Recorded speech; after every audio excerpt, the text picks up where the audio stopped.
12 பாவங்களும் ஒவ்வொரு பாவமும் சில குறிப்பிட்ட மாதிரி சில ஆதிபத்தியத்தை வைத்திருக்கிறது. ஒவ்வொரு ஆதிபத்தியத்துக்கும் ஒரு பாவம் வந்து பேசுகின்றது.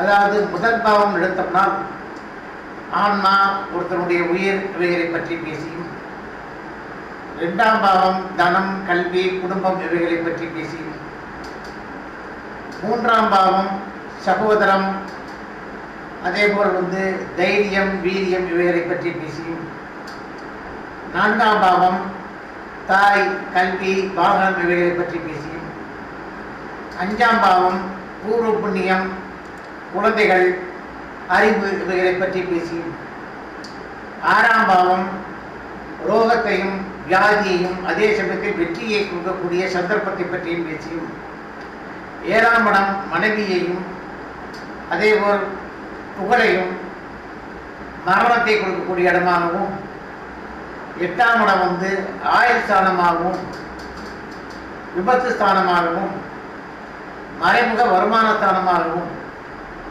9ஆம் இடம் தந்தையினுடைய ஸ்தானமாகவும் வெளிநாட்டு பயணங்கள் பண்ணக்கூடிய ஸ்தானமாகவும், 10ஆம் இடம் தொழில் ஸ்தானமாகவும், 11ஆம் இடம் வந்து லாபஸ்தானமாகவும், 12ஆம் இடம் வந்து விரயஸ்தானம், அயனசேன ஸ்தானம் என்று பொதுவாக வந்து வரைமுறைகள் படுத்தப்பட்டுள்ளன.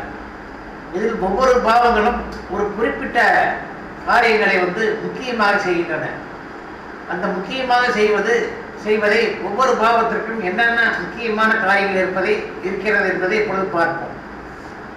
1ஆம் பாவம் குறிப்பிடுவன முக்கியமாக குறிப்பிடக்கூடியவைகள் ஒருவருடைய மனிதனுடைய உயரம், அளவு, அவருடைய நிறம், சரீர அமைப்பு, ஆரோக்கியம், ஊக்கம், ஊக்கமின்மை, சிந்திக்கும் திறன், ஆண்மை, வாழ்க்கை நடைமுறை, போராட்டம், அமைதி, எடுத்த காரியத்தில் வெற்றி அல்லது தோல்வி, கௌரவம், பெருந்தன்மை, அபிவிருத்தி தன்மை, தலையும் முகத்தின் மேல்பாகமும், தாய்வழி சொத்து, உயர்தர கல்வி, நெடுப்பிரயாணம், வெளிநாட்டு வாழ்க்கை, தாய்மாமனுக்கு ஆபத்து, சகபடியின் மரணம், தந்தையினுடைய வணிகம் போன்றவைகள் 1ஆம் பாவத்தால் முக்கியமாக குறிப்பிடக்கூடியவர்கள்.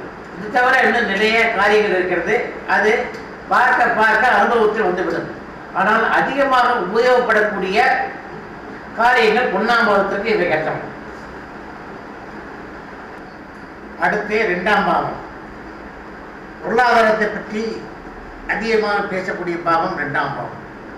இது தனம், வாக்கு, கல்வி, யோகம், குடும்பம், கண் மற்றும் ஊதியம், கடன் பத்திரம், பேங்க் இருப்பு, சொந்த கருத்துக்களை விளக்கும் திறமை, 2ஆம் திருமணம், அதாவது ஒருவருக்கு மறுமணம்.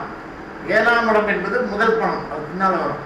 2ஆம் இடம்ங்கிறது வந்து திருமணம், 2வது திருமணம். 2ஆம் இடத்தை வந்து பார்க்குறது 2ஆம் திருமணம். பிறரை காத்தல், சட்ட நடவடிக்கைகள், கடமாக கொடுத்த பணம், தாயின் ஊதியங்கள், தானியம், தாய் மாமனுக்கும் பங்காளிக்கும் ஆபத்து, தங்கம், தந்தையின் வியாதி இவைகள் வந்து முக்கியமானவைகள். இது 2ஆம் பாவங்கள் வந்து குறிக்கக்கூடிய. இதுவரை 2ஆம் பாவத்தை பற்றி பார்த்தோம். இனி 3ஆம் பாவத்தை பார்ப்போம். 3ஆம் பாவம் அல்லது 3ஆம் வீடு. 3ஆம் வீடு என்பது ஒருவருடைய முயற்சி ஸ்தானங்களை குறிக்கக்கூடிய இடமாகும்.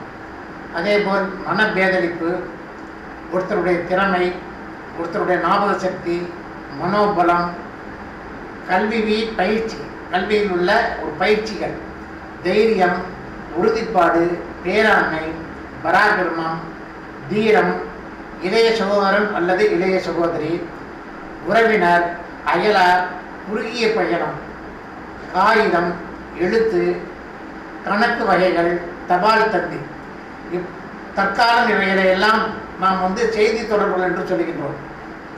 செல்போன், இணையம் போன்றவைகளும் இவை 3ஆம் வீட்டு சம்பந்தப்பட்டவையே. மத்தியஸ்தம் செய்தல், ஆசிரியர்கள், புஸ்தகம் வெளியிடுவோர், நிருபர், நூலகம், லாப விரயம், கோல் சொல்லுதல், குத்தகை ஒப்பந்தம், கைகள், தோள்பட்டை, கழுத்து எலும்பு, புஜங்கள், நரம்பு மண்டலம், சாலையோரத்து இடம், பெண் வேலைக்காரி, கிழங்குகள், பழங்கள் இவைகளை 3ஆம் இடம் குறிக்கும் முக்கியமான பாவங்களாகும், இடங்களாகும்.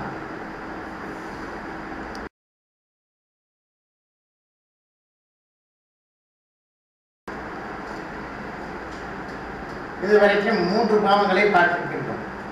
1ஆம் பாவம், 2ஆம் பாவம், 3ஆம் பாவம் என்று 3 பாவங்களை பார்த்திருக்கின்றோம். இனி வரக்கூடிய வீடியோக்களில் அடுத்த பாவங்களை பற்றி பார்க்கலாம். என் வீடியோவை பார்த்ததற்கு, என் பதிவுகளை பார்த்ததற்கு உங்களுக்கு நன்றி.